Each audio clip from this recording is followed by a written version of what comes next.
اعوذ باللہ من الشیطان الرجیم بسم اللہ الرحمن الرحیم۔ آج کے ترجمہ آیت میں ہم وضو اور نماز کے احکامات کے بارے میں سیکھیں گے۔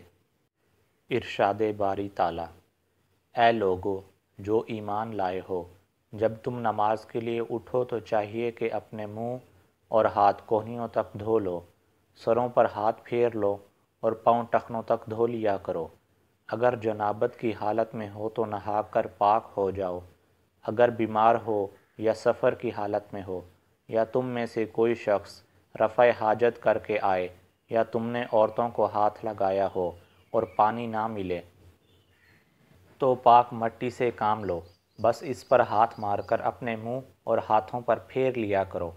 اللہ تم پر زندگی کو تنگ نہیں کرنا چاہتا، مگر وہ چاہتا ہے کہ تمہیں پاک کر دے اور اپنی نعمت تم پر تمام کر دے، شاید کہ تم شکر گزار بنو۔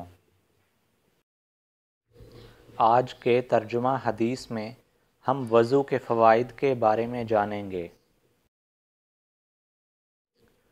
حضرت سعید بن ہلال رضی اللہ عنہ سے روایت ہے کہ میں ایک مرتبہ ابو ہریرہ رضی اللہ عنہ کے ساتھ مسجد کی چھت پر چڑھا تو آپ نے وضو کیا اور کہا کہ میں نے رسول اللہ صلی اللہ علیہ وآلہ وسلم سے سنا تھا کہ آپ صلی اللہ علیہ وآلہ وسلم فرما رہے تھے کہ میری امت کے لوگ وضو کے نشانات کی وجہ سے قیامت کے دن سفید پیشانی اور سفید ہاتھ پاؤں والوں کی شکل میں بلائے جائیں گے، تو تم میں سے جو کوئی اپنی چمک بڑھانا چاہتا ہے تو وہ بڑھا لے، یعنی وضو اچھی طرح کرے۔ کمنٹ باکس میں اپنی قیمتی رائے کا اظہار ضرور فرمائیں۔ شکریہ۔